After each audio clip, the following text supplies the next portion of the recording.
Welcome back, everyone, to our third session here of the spring conference hosted by Community of Christ Michigan Mission Center. We're excited to have our final three speakers. I did just want to note, for those of you who might have seen an earlier version of the schedule, that we had some Sunday morning activities planned, but those are no longer going to take place. That presentation isn't going to happen. So this will be our last session on Zoom and live streaming for the conference. It will be, the recording should be available within a week or two, so for you to share or use in congregations or with other people that you may know. So we thank you for joining online through Zoom, Facebook, and those of you here in person at Park of the Pines as well. And we're excited to continue with exploring our theme, Courageously Choose Love, with our final three speakers this afternoon. First, my pleasure to introduce Leah Wiste. Leah has been on staff at Michigan Interfaith Power and Light since 2013 and has been the executive director since December of 2018. She is deeply invested in advocating on behalf of our sacred living earth and all of its creatures, especially animals. She believes that the climate crisis is at its root a moral and a spiritual one, and that people of faith and conscience have a critical role to play in bringing us into right relation with the earth and with each other. Leah has degrees in women's studies and cultural anthropology. When she's not fighting climate change, she's weeding the garden, buying more books than she will ever read, and trying not to be electrocuted while renovating her house in Detroit's North End. I've had the pleasure of working with Leah through Interfaith Power and Light on several projects and advocacy issues, and it's a pleasure to have her share here with us today. So we thank Leah for her time, and we'll turn over the Zoom connection to Leah. Thank you. Hey, thanks so much, Dan. Really lovely to be with you all today. I've got a few slides that I'm going to share, so just give me a moment while I pull those up.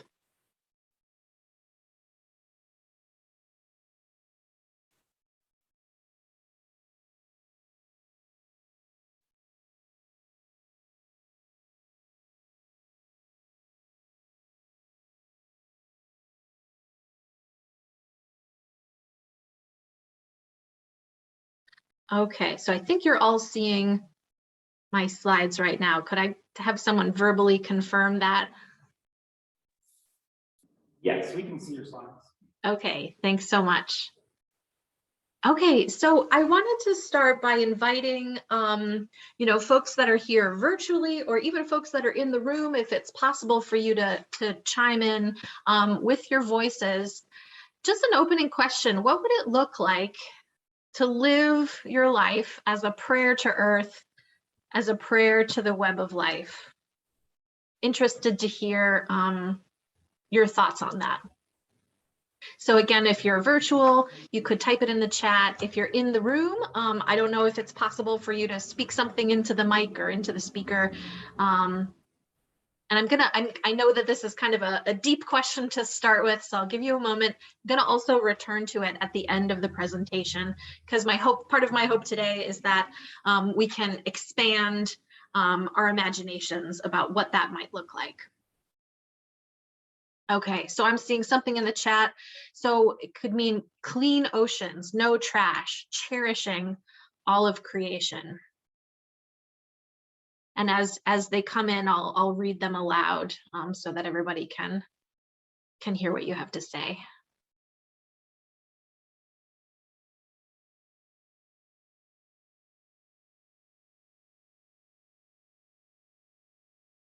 So asking you to draw on your powers of imagination, right? What's a vision of really living in harmony with Earth and the web of life?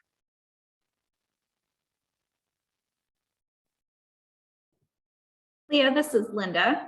Yeah. I think for me, it would be to see ourselves as part of creation instead of apart from creation, or seeing ourselves as creatures instead of somehow as humans above or apart from. Thank you so much.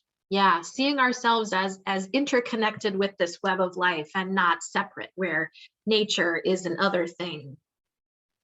Yeah, that's great. Okay, I'll invite everyone to continue kind of thinking on that in the background. And like I said, I'm going to return to that question again at the end, so you can also just be thinking and be open to, other things that might occur to you. Okay. All right, just taking my slides a moment to move. Here we go. Okay, so my organization, as Dan mentioned, is called Michigan Interfaith Power and Light. And our mission, which, needs a little bit of updating. I'm going to kind of touch on some pieces of this later on in the presentation, but our mission as it stands right now is to inspire and equip people of faith and conscience to exercise stewardship of and love for all creation. And Interfaith Power and Light is a national organization as well that was founded as a part of a religious response to global warming. And so we work to mobilize people of faith and conscience towards climate justice. Here in Michigan, we've been around for about 20 years, and we have over 300 member congregations from 30 and more traditions and denominations. And at the end, I can put our URL in the chat for you to make it easy. I can also share these slides if anyone is interested. But I just wanted to, I know we have, just a short time here today, but just to situate it a little bit, just share who I am. So that's me in the slide. I was about 8 or 9, I think. And I'm holding this bullfrog that I caught after chasing it around this lake for what felt like hours. I spent a lot of time in northern Wisconsin as a kid at this cabin. And I grew up in Minnesota and Wisconsin. As Dan mentioned, I've been at Michigan Interfaith Power and Light since 2013.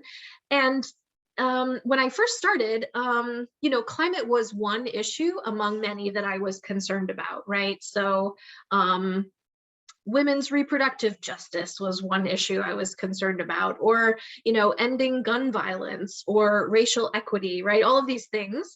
And the longer I've been in this role, the more I've come to see climate as kind of an umbrella issue that can touch all of those things. And for me, it's kind of the biggest and most urgent issue that I want to work on. And it's my belief, I grew up Catholic, and now I'm like a recovering Catholic, but I experience and appreciate wisdom from all traditions. And we work with a lot of faith communities, and I'm always learning beautiful ways of seeing and understanding from them. But I think that these can be in the moral vanguard, and they can teach us how to respond collectively to the needs of the world, right? And these are communities, right? And we need communities for support through difficult things, and communities are also spaces where we can link arms and make the changes that we need to have a more loving world.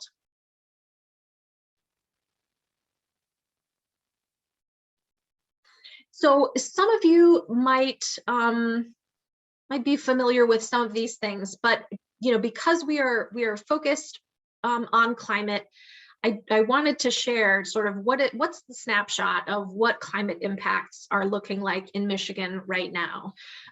So we know that average temperatures have increased 2 to 3 degrees Fahrenheit in Michigan.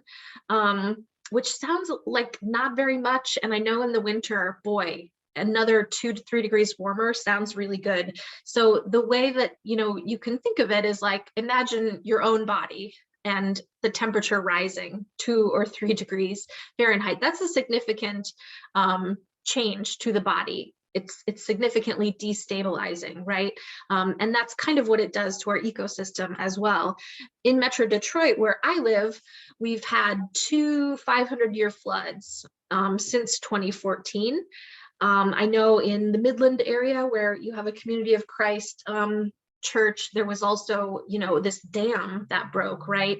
And these sorts of point to how extreme weather events interact with this disinvested infrastructure. Our governor has been talking about fixing the roads, right? We know that our infrastructure is in really bad shape, and these climate impacts are intensified by our disinvested infrastructure.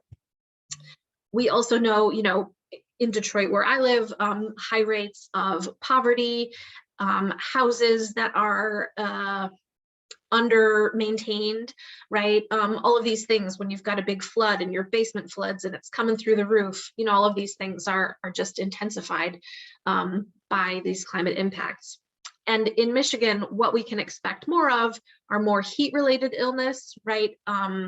Heat waves are a top cause of loss of life relative to other weather events, waterborne illnesses, respiratory diseases, and insect-borne diseases. So I know that that's a lot to take in. Often I find people I'm talking to are hungry for information, so I just wanted to ground us in that. I also wanted to ground us to my next slide in what does the Community of Christ tradition have to say about this. And this is where I'm hoping I could get a volunteer to read this aloud. This is from the Community of Christ Doctrine and Covenants. Could someone go off mute perhaps, or someone in the live audience go to the microphone and just read this for us? I think it's really beautiful. The earth, lovingly created as an environment for life to flourish, shudders in distress because creation's natural and living systems are becoming exhausted from carrying the burden of human greed and conflict. Humankind must awaken from its illusion of independence and unrestrained consumption without lasting consequences. Thank you so much. So here's the thing, we at Michigan Interfaith Power and Light want to move people to action. And this is often the place that people start thinking about it. They want to reduce their carbon footprints, and that's absolutely a good goal. And it's necessary, right? But what I also want to share is, just a perspective that alone is not enough, right? We are not in a climate crisis because you and I have left the light on in our bathroom, or because you and I drive our cars to work and the grocery store, right? We need to be thinking bigger about imagining another world that's possible, right? And also about challenging power, and I'll get to that in a minute. A quick digression, I saw a headline in the newspaper today that was about it was about this ferry in Hong Kong that's a popular tourist attraction. It's a digression, I'll promise I'll get back to the point. But it was about how this ferry was in economic trouble because COVID and some political unrest in Hong Kong. People just weren't taking the ferry, but it was this piece of the city's history. My first job after college was in Hong Kong, so I've taken this ferry before, and I was remembering, just getting around in that city through public transit. I had this card that I could swipe, and it would get me onto any bus, any subway, the Star Ferry, that's in danger of kind of being shut down because revenue is down, right? And I just thought for a second, like, wow, so I had this card, it was called the octopus card. And I could use it anywhere except like a taxi, right? But it was just this one integrated system that helped me move about totally freely without needing to own a car and worry about all of that. And I kind of lamented that, most of my American peers would never get to experience something like that, right? And so it sort of, for me, that actual experience, I didn't have to imagine it. Sometimes it feels like what we have now is so fixed and unchangeable that it's hard to expand our sense of what could be possible. So I just wanted to share that alternative vision about something else that might not be possible here in Michigan in 2022, but it is possible if we kind of think on a grander scale. So I think that the movement for climate justice is enriched by all of you in this room, people of faith and conscience. And I think we can bring something really special to this movement, right?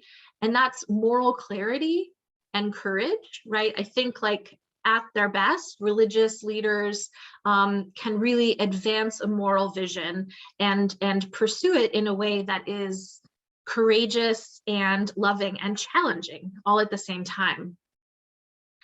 Also, the ability to influence people, that's really big, right? If we are trying to persuade people to shift from this system that is known to something else that is kind of unknown and we don't exactly know how to get there, but we can influence people to have hope and to trust and to try to make systemic change.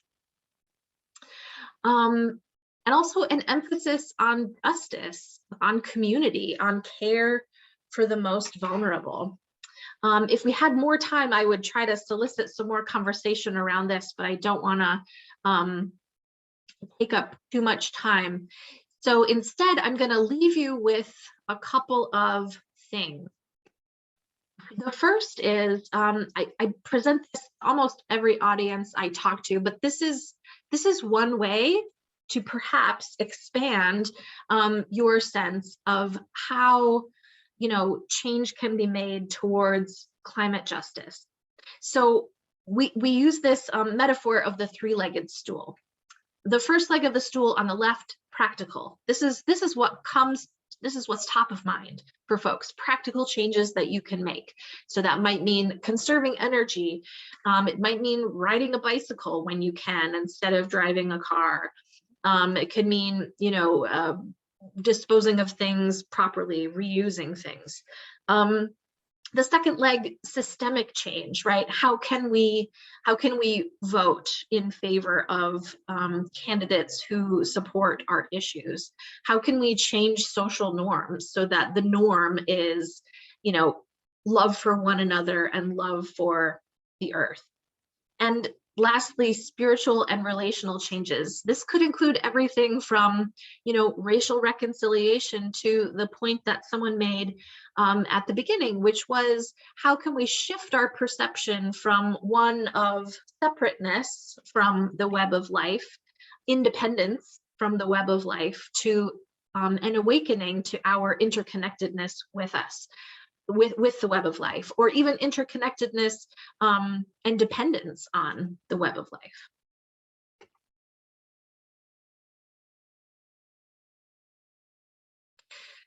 Okay, this is just kind of reiterating here. Like I said, we have this default position to kind of focus on the practical piece and less so on the systemic and the spiritual and relational pieces. But I believe that that is where our greater power is, right? These are the deeper, harder things to get at, but the things we definitely need to address, and that people of faith and conscience are well positioned to address. The last piece that I want to leave you with is just kind of actually a review of an article by Fletcher Harper, who is he's an Episcopal priest. He leads an organization that's very similar to Interfaith Power and Light called Green Faith. I'll drop a link to this in the chat and I can share it with Dan as well. But he last fall had this article in Sojourners that was pretty provocative. And he said, stop preaching about being good stewards of the earth. Now, remember at the beginning, I shared with you our mission statement, which is about inspiring and equipping people to be good stewards of earth. And this article is one of the things that has, you know, helped me sort of think of the fact that, like, maybe this isn't quite the right thing. So it's challenging, and I'm just encouraging you to give it a chance. So he says people of faith and conscience need to be doing 3 things. The first one is naming what is creating the problem, right? So again, we're not in a climate crisis because you and I are driving our personal automobiles, right? Even though indeed that is not the most sustainable thing to do, but we're in this climate emergency because the fossil fuel industry is profiting and banks are bankrolling it, right? And so he even says for religious leaders, this means actually, let's stop talking about we must be good stewards of creation and start getting comfortable. And he says there might be some moral discomfort here, right? But we need to be courageous about it and start getting comfortable naming who the real culprits are. Second, we've got to talk about specific climate action criteria, right? So that means stop new fossil fuel projects. Let's welcome climate refugees. Let's divest, and more. And lastly, let's release a moral passion that inspires people, right? To get up from their pews, their prayer rugs, their meditation cushions, and get into the streets and voting booths en masse, because that's what's needed to change history. And that for me really crystallizes sort of, this is what love, the theme of this convening that you're doing really looks like, is pursuing justice in that way. So to close, I just wanted to again reiterate this question. Dan, I don't know if we have time to hear from anybody about just sort of, if you revisit this question that I posed initially, what would it look like to live as a prayer to earth and the web of life? I'm hoping that I've helped you maybe think about that in a more expansive way. So I'll leave it to you, Dan, if we've got time to hear from a couple of folks, or if we need to move on. I totally understand. I think we've got 1 minute. If one or two like. Okay, great. Yeah, so we've got 1 minute. I heard Dan say. So I'll invite folks in the chat to add what you think, or again, in the room, you can go to the mic. I'll also drop links to the article that I referenced and to our email sign up page if you'd like to get connected to Michigan Interfaith Power and Light, get involved more in our work.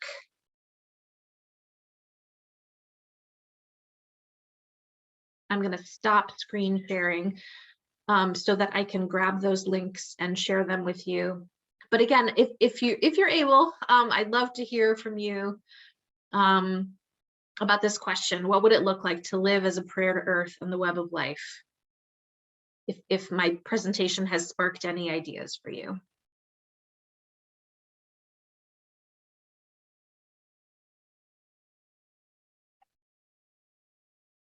Okay. The Lord's Prayer came to mind.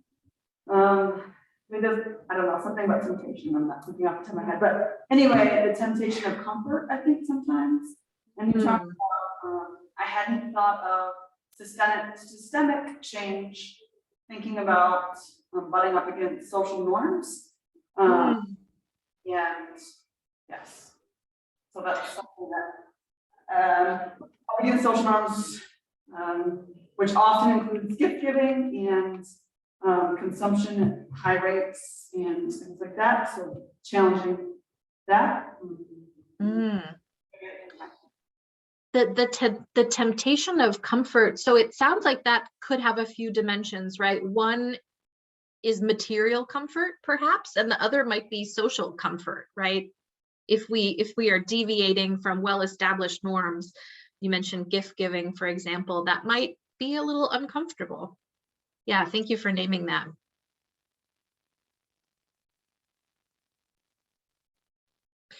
Okay, well, I know it's the end of a long day for you, so thanks so much for your time. Thank you, Leah.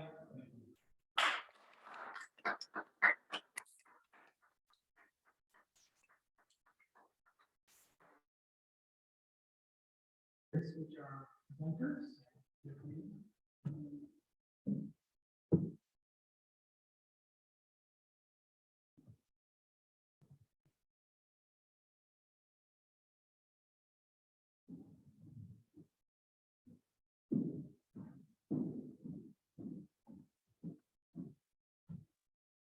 I'd like to introduce our next speaker. Our next speaker is Tim Dodds. Tim, I'm reading from his bio. Tim Dodds serves as the executive director of Happy Valley Camp and Conference Center in Santa Cruz, California. He is in his 62nd year of camping. He was a frequent participant in camping programs throughout Michigan at Community of Christ campgrounds. He's a member of the American Camping Association for 25 years. Tim has served as a national chair of the religiously affiliated camps group and representative for the ACA National for Community of Christ. His bio is a little longer than that, but we have posted online. I encourage you to read it. But I just want to say that Tim is somebody that my husband and I admire and respect and strive to be like Tim. We met Tim when he was preaching one time at his parents' congregation in Marion, and he spoke about his life growing up camping and his life as a campgrounds director. And I'm really looking forward to what he has prepared for us today. Thank you. Thank you. Thank you. Excuse me. Thank you so much. I've been so excited to share with all of you, and the last couple of months has just been a flood of memories of my time in Michigan. Yes, I am a Michigander. I was born in Grand Rapids at Blodgett Hospital, as was my father and my older brother and my sister.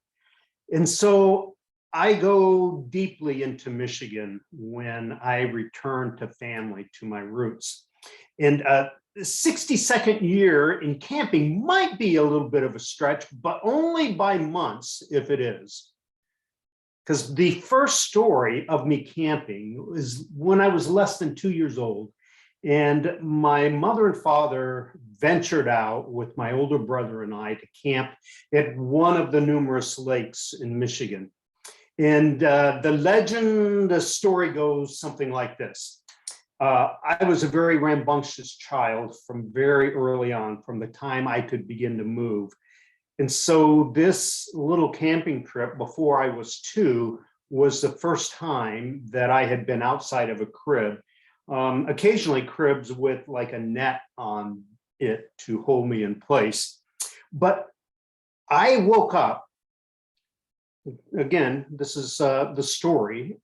So I wake up and I go to the tent, and I'd seen mom and dad open the tent, you use the zipper up and down, and I'm sure I could figure this out. So before anybody else woke up, I went over and I managed to get the tent open. And I opened up those doors and I looked out over this beautiful Michigan landscape with trees and this lake and our campsite there in front of me with what would become then the fire to cook breakfast that morning. And my life was never the same. I developed a passion for the out of doors and camping from that time on in my life. And to understand why I'm so passionate about camping and campgrounds and youth camping programs, you have to understand a little bit of that journey. So things were going to roll along well to live in Michigan and to take in all of the beauty that is Michigan until a little bit before I was 4 years old, when my dad came home and decided that we were going to move out of Michigan and he was going to join the circus. Okay, not the circus, but he did accept full-time employment within the Community of Christ at that time. And we began our journey within that construct in moving and serving in a variety of places. So I didn't realize it at the time. Obviously, I wasn't quite 4. But what I came to understand later was that instead of 2 to 3 weeks of vacation a year, it seemed like my dad was off all summer long, and what we did was go camping.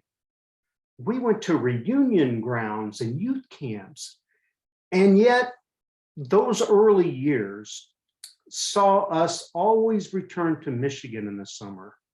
And so my earliest memories were growing up, going to reunion at Sanford.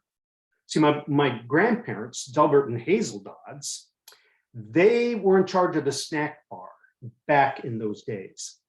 And maybe it's called a snack shack. I can't quite remember. But at about 7 or 8, I really worked a mean soda machine.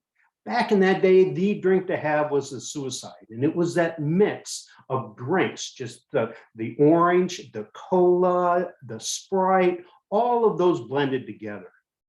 I got to move on from the soda machine and I got to run the popcorn machine. And that one was a little scarier.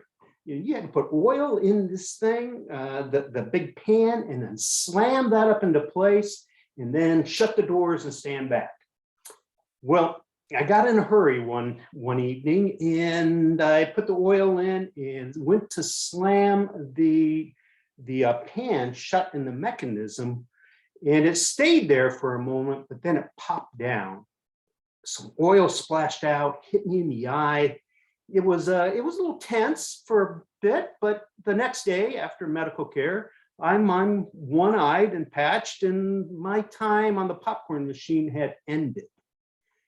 I moved back to the soda machine and had a lot of fun. A lot of the other memories that I had during that time were classes. I remember moving around the campground and going to classes, but I had an experience there that I've never had anyplace else, and that was down at the lake in a day that we would have this big celebration. And we got to wrestle a watermelon, and a greased watermelon, and I'd never done that before anyplace else. One of the things that it taught me was I needed to learn how to swim really well. So a few years later, instead of Sanford, we went to Park of the Pines. Back in that time, my grandparents, Miles and Ada Hubbard, were camp caretakers at Park of the Pines. And so for a number of years, we went there in the summer for reunion and camps, and I just got to go hang out there at the campground. That was a cool place to be. I had this specific memory of being in class at reunion when it seemed like it was down close to the lake.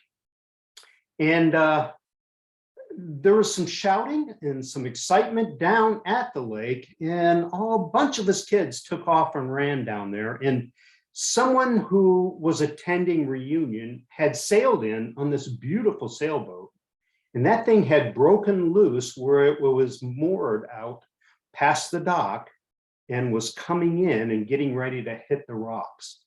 And a bunch of us kids went out and heroically pushed that out just far enough that it didn't ground on the beach there. I had so much fun at those campgrounds. But as I reflect, one of the most important things that I realized, not just now, but then, was that there were men and women who obviously courageously chose love to put themselves in leadership positions in order for camp to happen, to be camp directors, nurses, cooks. One of the things I remember at Sanford, by the way, was going in for mealtime, and the guy that clicked the little clicker. Anybody else remember that? Or maybe I'm mixing it up with another campground, but I kind of remember that. But those people that chose to be there, that chose to plan and do the hard work, they made a difference in the lives of the kids that were there. They showed us over and over again that they were courageous because they chose love in order to be there and to make a difference. So things have moved in my life and in the progression of where I lived at the time. And by the time I was 10 years old, I'd lived in Michigan, Iowa, Oklahoma, and I found myself living in Utah. I always wondered what Dad had done that got our family assigned to Salt Lake City, Utah. Because all of a sudden I'm in a place where I don't feel like I belong. I didn't fit in. I went to the wrong church. And having just moved from Oklahoma, where we spent 5 years in Oklahoma, none of my family, or I certainly didn't realize that I had a Oklahoma drawl that was pretty pronounced on how I talked. And that was coupled with a pretty pronounced lisp on everything that had an F in it every single time I said anything. And that just set me apart even further from my classmates. Fortunately, I had a teacher who, she was different as well. She didn't fit in the same norm in that culture. She was a Japanese teacher, Miss Shiotani. And she was young and out of school, and she recognized immediately what she was dealing with me. And she got me into speech therapy. And for 3 years, I worked on that. And so I was out of class multiple times a week. Just another reason that I didn't fit with the other kids that were there. You ever had the experience where you walk into the lunchroom and it feels like there's nowhere to sit? That there's just not a table that you fit at. Well, during that time, the thing that saved my life was camp. Because I knew that if I could make it through those 9 months of school, summer was coming. And when I got to summer, remember, my dad now doesn't have 3 weeks vacation. For me, he had all summer off, and all we did was go to camp. If I could make it to summer, I knew I would be at camp for 5, 6, sometimes 7 camps in the summer. And I found that when I was at camp, I belonged. I mattered.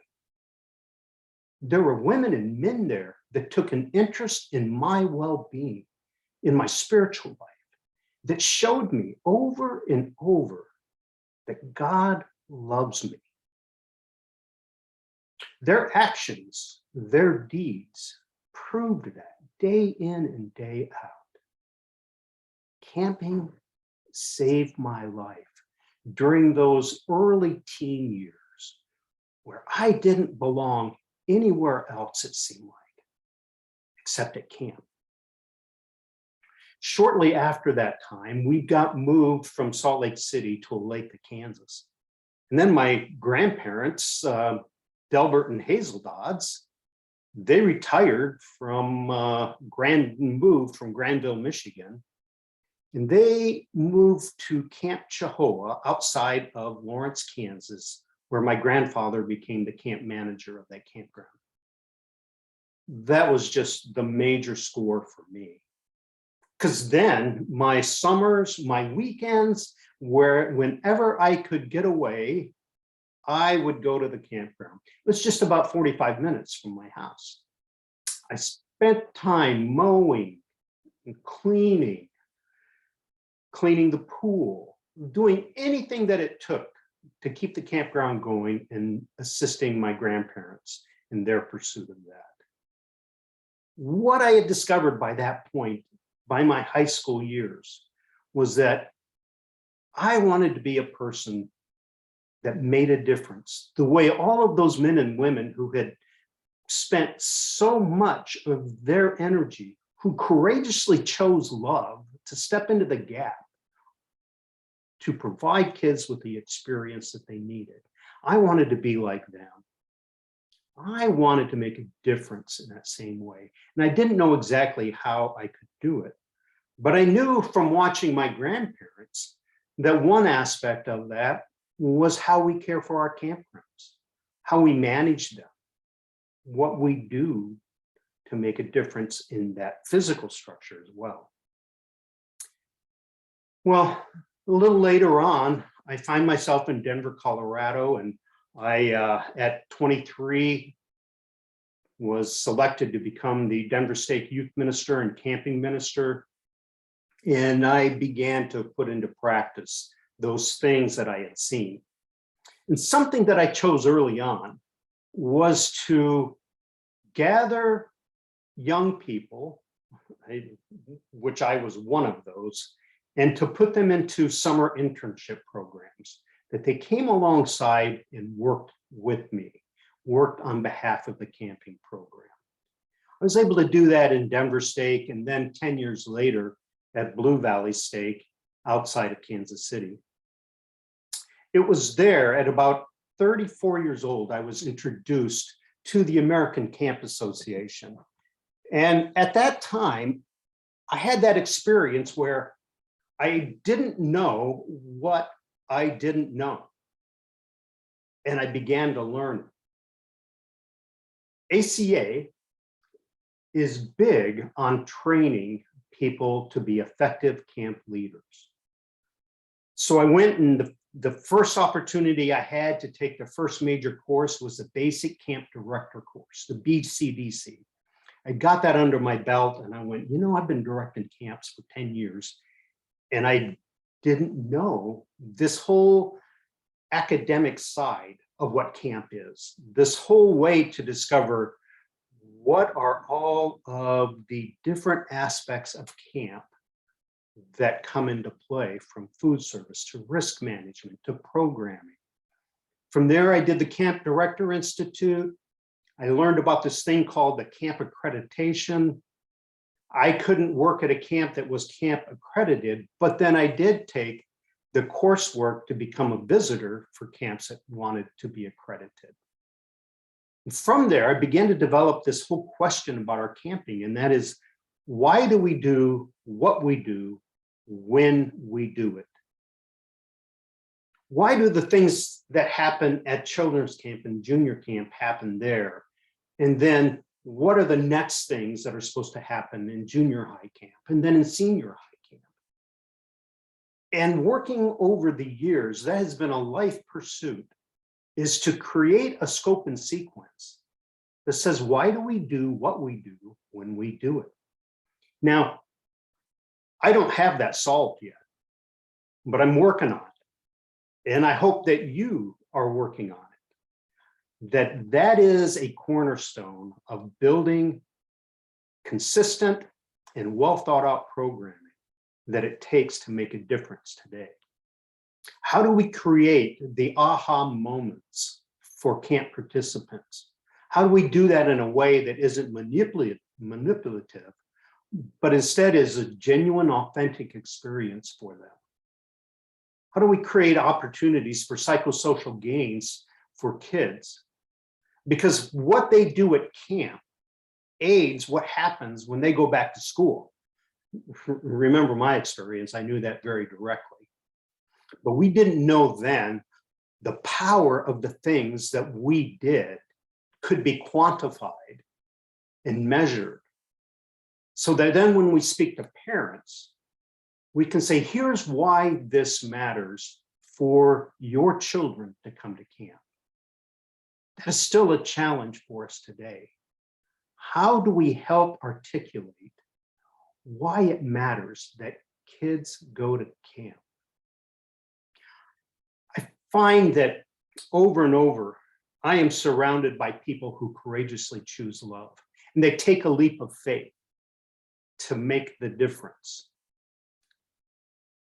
One of the things I mentioned, internships, that one of the things I did once I got to Happy Valley was to really put qualitative and quantitative work into this internship program here.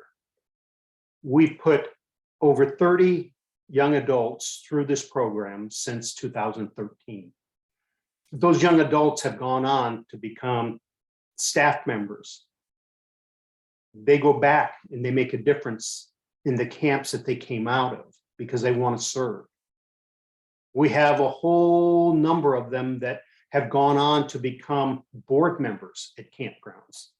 We even have one young man that is now executive director at Camp Buckhorn in Southern California.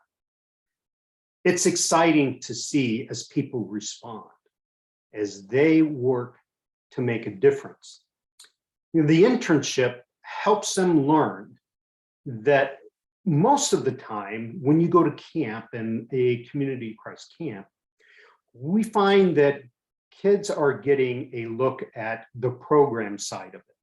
Sometimes a little bit of food service, because we pull them into dish rooms or sometimes into cooking responsibilities. And those are great opportunities.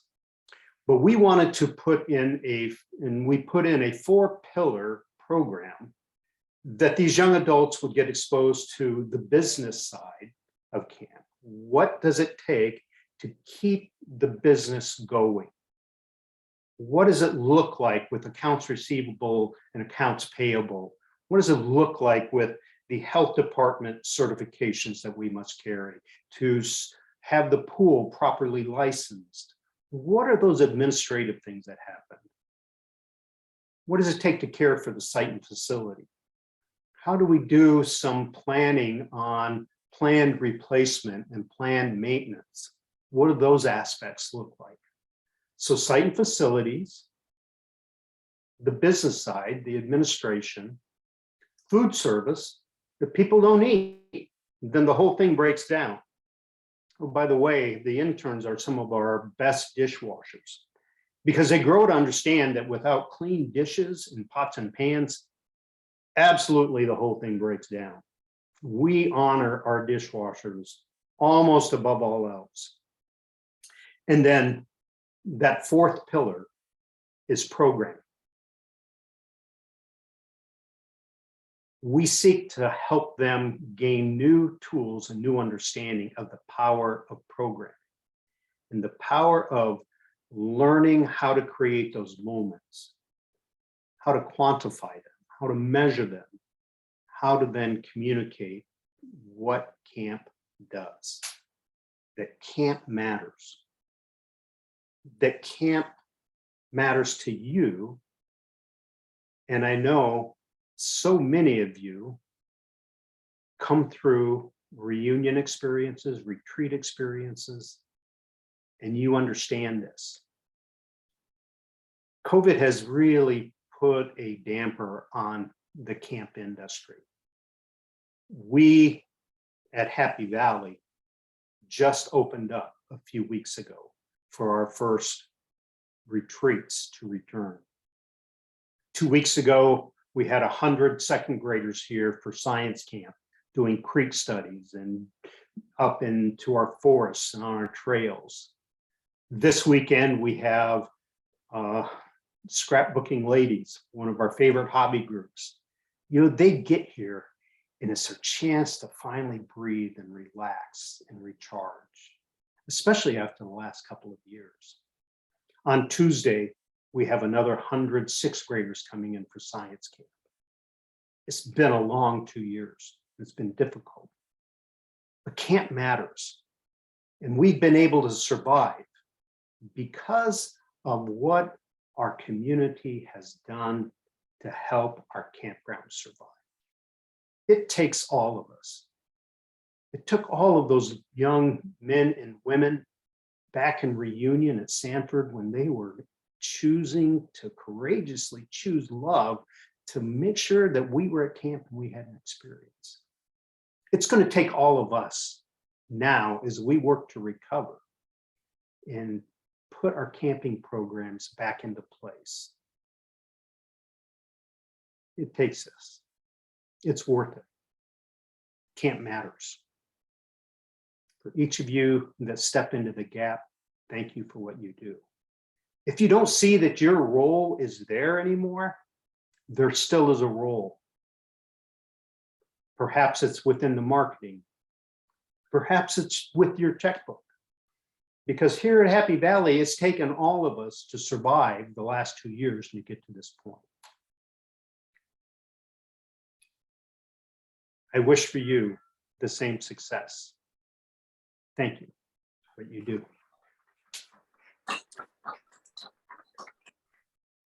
Dan, I'm happy to take a couple of questions, or if it is time to move on, I am as well prepared for that. So Thank you very much, Tim. I think we do have to move on to our last presentation. If you wouldn't mind making some of your info available, I think people would appreciate that.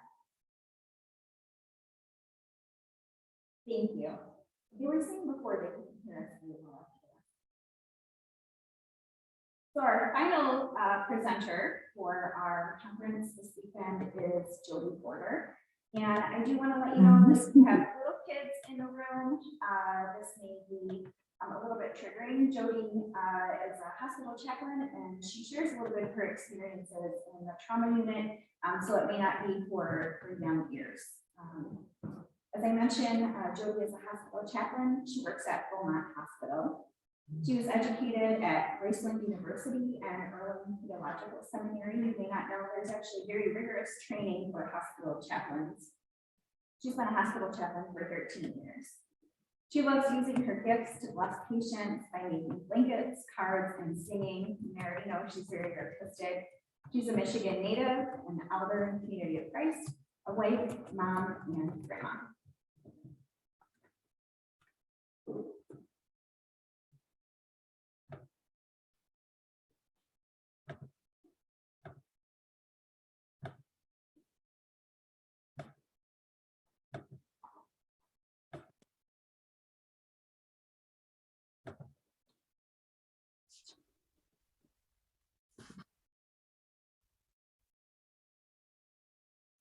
Namaste.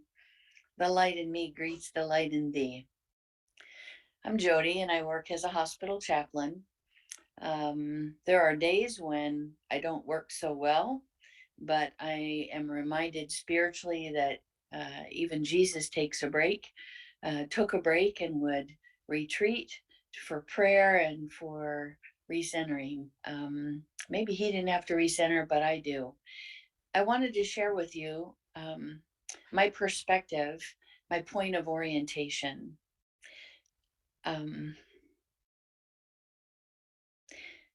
It comes from scripture. My point of orientation in order to be a chaplain comes from the love of Jesus Christ. And I'm reminded humbly by the Holy Spirit about the concept of loving, and that love wins. That to do all things in love. And that is actually scripture, and it comes from 1 Corinthians 16 verses 13 and 14. And the writer says, be on your guard, stand firm in the faith, be men and women of courage, be strong, do everything in love. I get exposed to a lot of things at the hospital, things that are more stunning than not. I remember when we had a trauma, and we don't always get information about the trauma. It'll just say on my pager a level 1 or a level 2. And I remember being called for this trauma, and I have to go through a couple sets of double doors with my badge in order to be able to get to the trauma bay. And as I was going through the first set of doors, coming out of the second set of doors were quite a few of the I can't think of what they're called, but they're doctors in training. Oy. Sorry for all of you who are doctors in training. And they came out, and the residents, that's what they're called. And they came out and they were laughing. And I said, hey, you guys, what's going on in the trauma? And they said, oh, chaplain, you don't need to go in there. You don't need to go in there. And I said, well, what happened? They said, well, the guy died with a pair of furry handcuffs on him. I said, what? And at that point, they had already gotten onto the elevator, and they were laughing a lot. And as I went in through the double doors, sure enough, the man had some furry handcuffs that were on him. I met with his wife, and she didn't know that he had died. And I had to speak to her. pretending that I didn't know what he had died from, and that as a chaplain, I'm not allowed to tell why. But I was filled with compassion for this woman because they had been doing activities that caused his death. And she realized the shame upon her. I shouldn't say that, that's not the right word. She had great shame over what had transpired that had caused his death. And as she sat there in her hastily put on clothes, I was overcome with this feeling of compassion for her.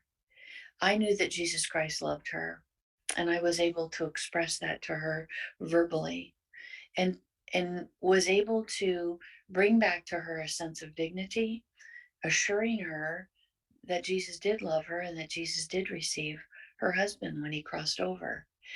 How did I know that? Because I know that our God is a loving God. In John 13, verses 34 and 35 from the New International Version, he says, "A new command I give you, love one another as I have loved you. So you must love one another. By this, all men will know that you are my disciples if you love one another."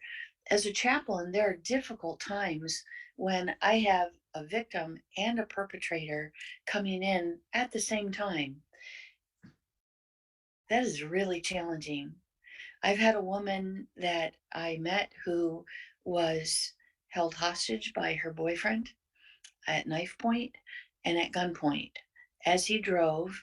And I don't know what happened. She didn't know what had happened, but he drove her around for approximately 6 hours, shot her son in the back seat.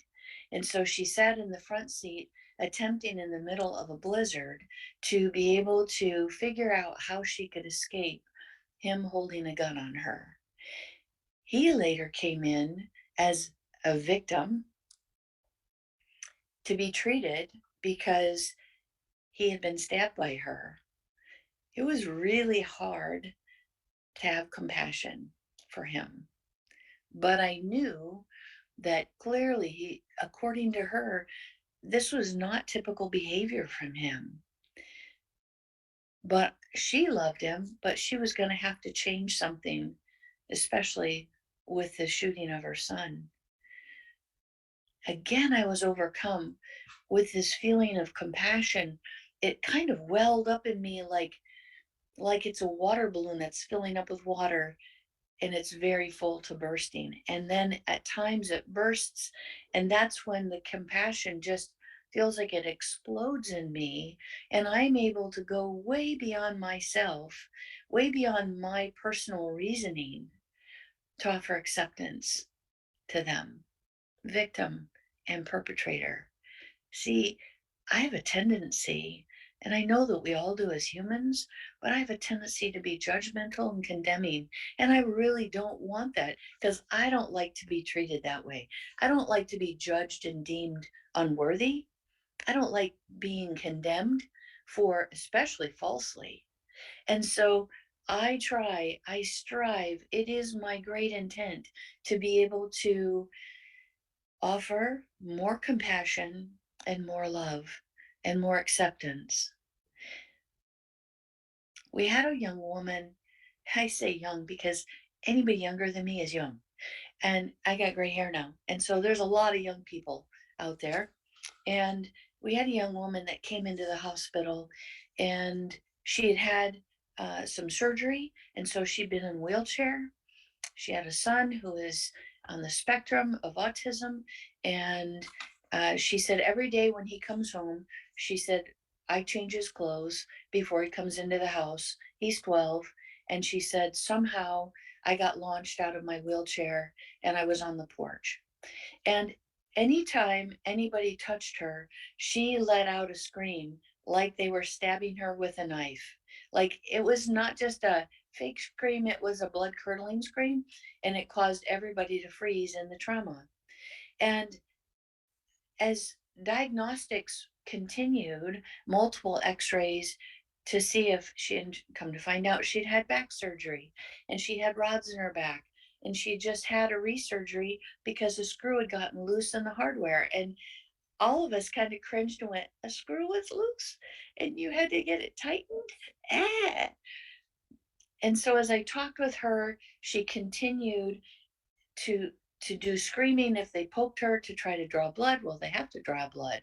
And she screamed, and I'm not saying just scream, it was blood curdling scream. And it seemed to be way above what was actually deemed appropriate. In fact, the nurse practitioner refused to continue working with her. He was our trauma nurse practitioner, and he said, I'm done with this lady. I'm done. She's wacko. Well, this lady, this patient could hear him say that. And my heart welled up with compassion for her, because mental illness or not, she had things happening and she needed to be reassured. And I told her again, Jesus loves you. He's going to do the best he can to move the hearts of the people who are going to take care of you. I make these statements. Now, I have people in my family who are self-proclaimed atheists. And I don't have evidence, tangible physical evidence to offer to them to say, oh no, Jesus is real. But then again, yes, I do. I do have evidence. My life has changed because of the love of Jesus Christ. There is no way, there is not enough money, and there's not enough money for me to do this job.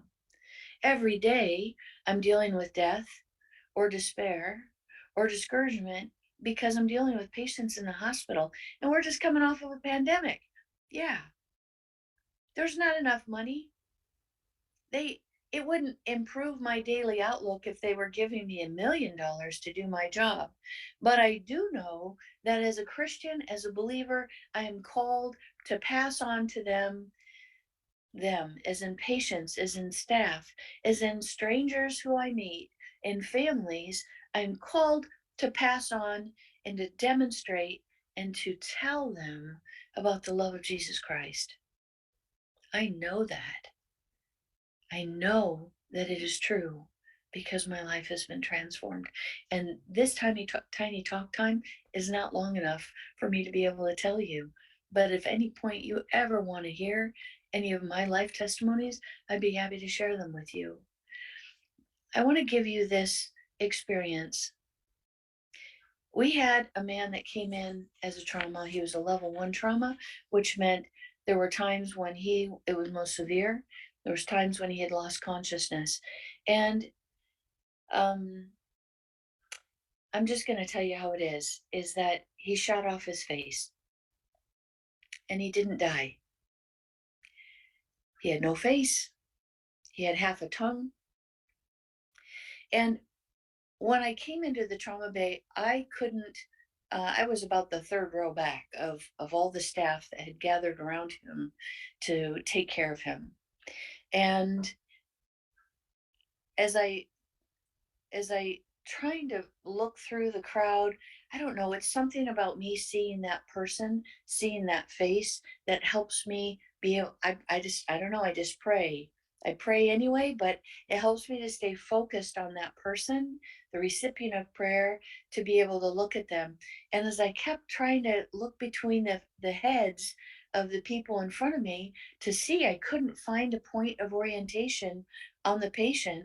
I could see our respiratory therapist, Tom, who was bagging this guy. He was giving him breath, and I couldn't see the patient. And I thought, am I looking at the side of his face? I'm looking, maybe it's the other, maybe it's the back of his head that I'm looking at. I didn't know at that time that he had effectively shot off the front of his face. He had no nose, he had no jaw, he had no mouth that you could see. There was no point of orientation in which I could get something to figure out what I was looking at. And then I realized he doesn't have these things, these points of orientation. And then I started praying fiercely for the people that were gathered around him. I tell you about this not so you can be secondarily traumatized. I tell you about this because part of that experience was I learned the backstory of him as I tried to locate family. I found out that his wife had died in the very chair that he had sat in and shot himself. I found out that his daughter had died earlier because of cancer in the same chair that her mom had died in.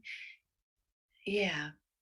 And I found out from the cousin who showed up as I spent the evening and into the wee hours of the morning with him. I found out that when you walk into their home, it's like the daughter and the mother were just there and they just stepped out to go to the grocery store. Their shoes are still at the door. The coats are at the on the coat tree. Everything was just like a step back into time. And for him, his despair was great. And so I came and told the neurosurgeon, this is what's going on with this man. He did this in the same chair that his wife and his daughter ended up dying in. And unusually so, the young men, I didn't announce it because I'm chaplain. I was busy with the patient and trying to get some of the information to the neurosurgeon. So even as they were caring for him, they wrapped his head, and it was a entire head. There was no openings for eyes because as far as we could tell, there was no vision. And so there was no nose, there was no mouth. He was breathing through a ventilator in his neck, and his whole head was wrapped. And the Holy Spirit made it known to me, this is going to be traumatizing for every single staff member that we are going to pass between trauma bay and the ICU and where he's going to go. And each person is going to be traumatized because they're not going to understand the lack of point of orientation. There is no nose coming through the bandages. There's no mouth with the ventilator. There's no eye slots for that. And so I prayed for the staff in the wee hours that we were passing by. And I remember putting my hand on each one of them as I followed behind the bed and as I followed along with the staff who were moving him. I knew that the Holy Spirit was reaching out to them. I knew that there was a strong desire for them to be comforted by the Holy Spirit. I felt it. And I longed for them to be able to come to terms with the trauma that they had experienced in dealing with the trauma of this man. What ended up happening was that night in the wee hours, word got out in the neighborhood, and we had all these young men who were coming up. Young men who are friends of his daughter, of the patient's daughter, came in. They were ones who had been taught how to hunt. They were ones who had been taught how to fish, and they had stories. And so I got chairs and I got pop. They probably wanted beer, but I didn't have that as a chaplain.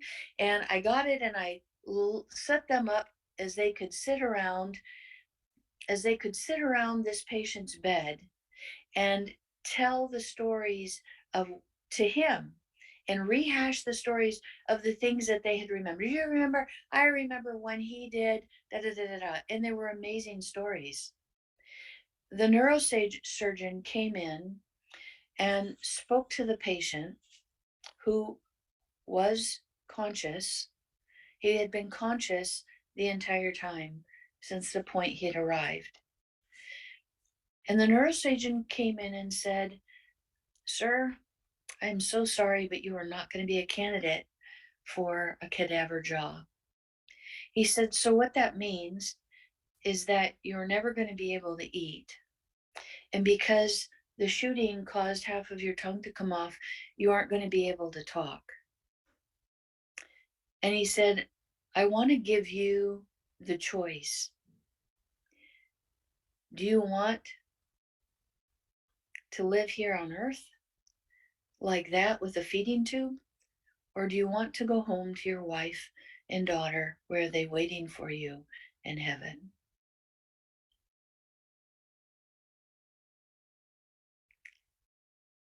I remember in that moment, clearly emotionally, I remember. And I was stunned by this man's compassion for the patient. And knowing that the patient couldn't see him or talk to him, he put his hand on the patient's hand and he said, if you want to go to heaven, give me a thumbs up. If you want to stay here, he said, point down. And the patient did this. There was not one of us that had a dry eye. Clearly, this man, as he attempted suicide earlier, had despair. And clearly, his attempt to commit suicide failed. It took 30 minutes for the operator to understand, as he called from his cell phone, 911, to understand what the patient was trying to say as his address. That operator stayed on the line for this man. And ethically, I asked the neurosurgeon, well, he committed suicide. Why are you giving him a choice? And he said, because he called 911. And it canceled out his desire to die. His desire to live and to be taken care of overrode his desire to die. Oh, and that made sense. It rang true. And yet, as this man was taken care of pain-wise, and then learned that he was not going to be able to come out of this even slightly well, he was given a choice. And this neurosurgeon told me later, I sat in the patient's room with the patient, and the neurosurgeon was at the desk making all the calls that were necessary. And the neurosurgeon came in and said to me, you know, the hospital is not going to be okay with me giving this man a choice. He said, I could be fired, but ethically, how could I not give him a choice? And he said, and spiritually, how else could I word it to him? Because I know that his wife and daughter wait for him. I had never had that kind of conversation with a neurosurgeon. That experience completely changed my relationship with him. Point of orientation. It comes from this. From Moroni in chapter 7, verses 51 and 52. Moroni, Mormon, says it so well. Please bear with me as I have you hear this. And charity suffereth long, and is kind, and envieth not, and is not puffed up, seeketh not her own, is not easily provoked, thinketh no evil, rejoiceth not in iniquity, but rejoiceth in the truth, beareth all things, believeth all things, hopeth all things, endureth all things. Wherefore, my beloved brethren, if ye have not charity, ye are nothing, for charity never faileth. Wherefore, cleave unto charity, which is the greatest of all, for all things must fail, but charity is the pure love of Christ, and it endureth forever. And whoso is found possessed of it at the last day, it shall be well with them. Brothers and sisters, I invite you to find your point of orientation in the midst of devastation and despair in this world. Find it again in the scriptures. Get yourself your point of orientation so that you can continue to share, to love, to have charity for one another. I bid you peace in the name of Jesus Christ.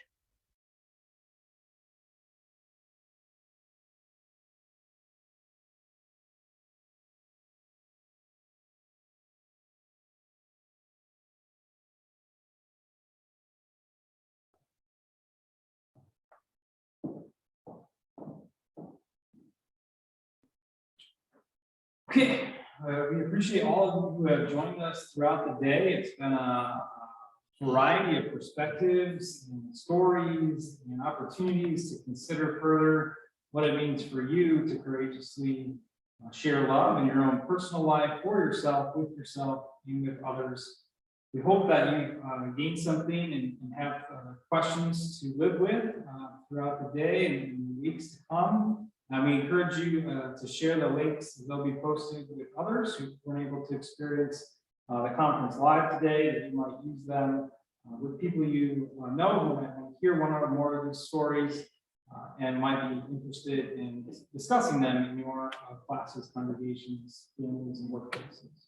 We appreciate all of you who are joining us. Again, this is the conclusion of our online portion.